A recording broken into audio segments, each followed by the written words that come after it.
Welcome everyone to the preview of the 2024 Virtual Porsche Cup season. It's time to welcome you to the complete new series that the FVA has never seen, and the new series format in a Brand Cup with all cars being a Porsche GT3 Cup car. With 30 cars on the grid, we expect a lot of action and awesome battles for all 16 races this year. Young talents alongside old legends and experienced veterans are fighting for the top positions, but let's take a look on the calendar for the first year of VPC. The first ever VPC calendar will race 8 rounds in 8 different countries, starting off in Silverstone, where VPC will begin the European part of the calendar. Istanbul Park, Imola and the Nürburgring will be held as rounds 2 to 4. After that, we will visit the Americas at the Virginia International Raceway. Following the US Grand Prix, we will head to Argentina to finish off the calendar with the last 2 rounds in Zandvoort and Le Mans at the 15th of December. And with that all set, we will start the presentation with our first team on the grid. Aqua Sports Car Team. Aqua is one of the all-new teams inside the FVA organization. The Albanian outfit with their eye-catchy livery will try everything to achieve some surprise results this year. Their lineup doesn't look that strong on the paper, but will for sure have some great strategy calls and races that will surprise the rest of the grid. Speaking of the lineup, Sunken Moon, Milan Stankovic and Ethan Knight will race for Aqua. All 3 were out of a seat for the 2024 single-seater series, so this could be a new, more successful chapter for their careers. Aqua could be one of the surprise teams of this year, so we will have an eye on their performances. ASM by Methashore Technology. ASM by Methashore Technology is a new team, but with a well-known partner inside the FVA. Adrian Simon, team boss of ASM, together with Methashore, are looking to continue their success from FV after their departure at the end of 2022. Alongside Adrian, Yves Jacquet will race for the French team. The young Frenchman last raced in 2021 at EV3, so he needs some time to get back up to speed. ASM has high expectations for the first year, but a lineup that lacks races in the last years. Could ASM be a potential points or podium scorer, or do they race on the lower positions? The question will be answered in Silverstone. Campos Motorsport.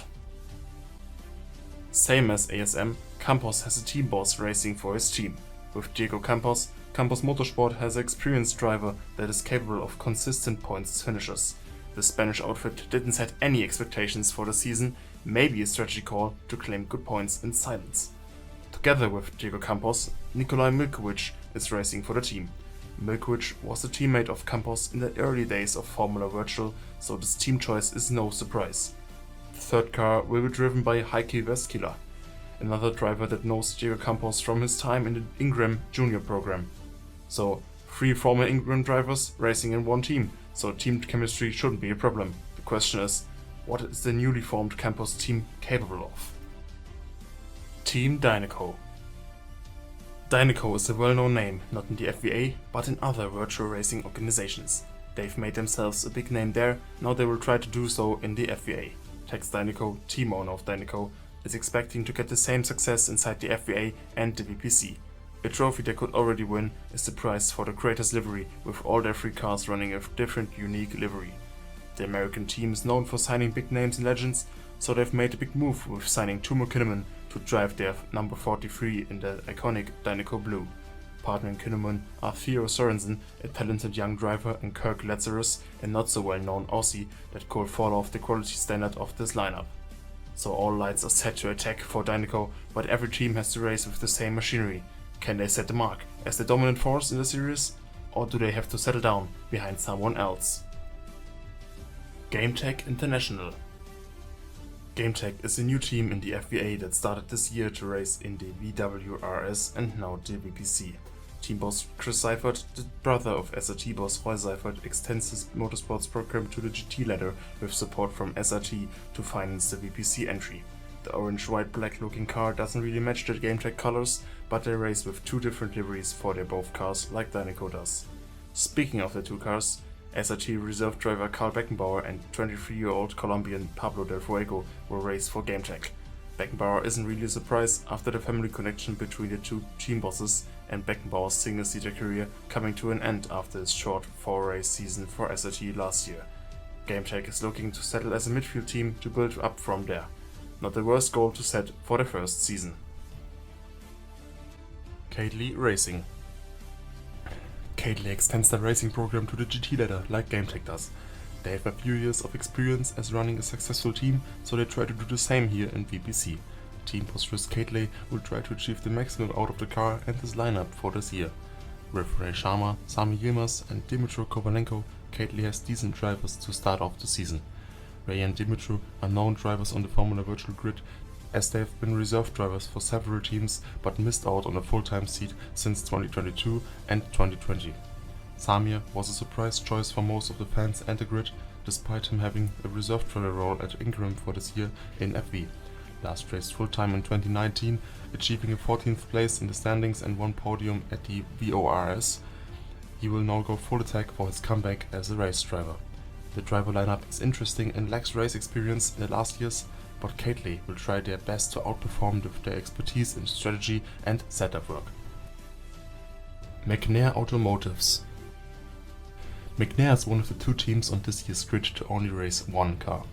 The Americans never raced in the FVA series before and are looking to settle in VPC to score a few points this year. Racing the number 99 in the Vodafone livery will be Douglas Bacon. The American last raced in Formula Virtual in 2017 for first, had a difficult career so far and didn't expect making a return considering his age of 42. Douglas can show the grid that old men can race against young racers equally.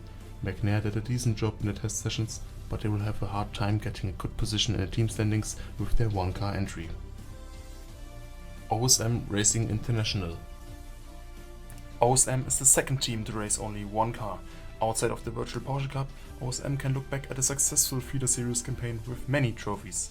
Now they try to give it a try in GT cars.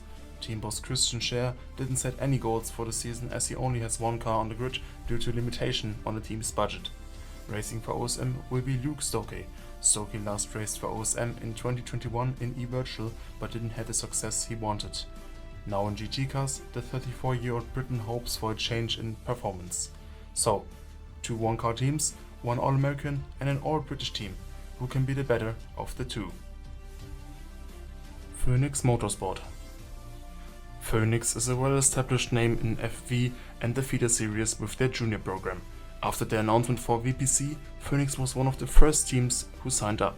Participation with 3 cars, Phoenix puts a lot of money and effort into VPC to achieve the maximum. The classic Phoenix purple/red livery will be driven by Jake Oakley, James Thompson and Dominic Hansen, again an all-British lineup and one of the older lineups for a 3-car team on the grid.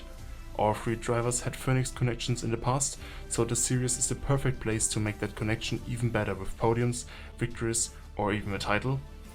Phoenix team boss Alex Easton didn't say anything on the media, but for sure the pressure in the team is high to get into the top 4 teams for his first year in VPC. Plus Ultra Racing.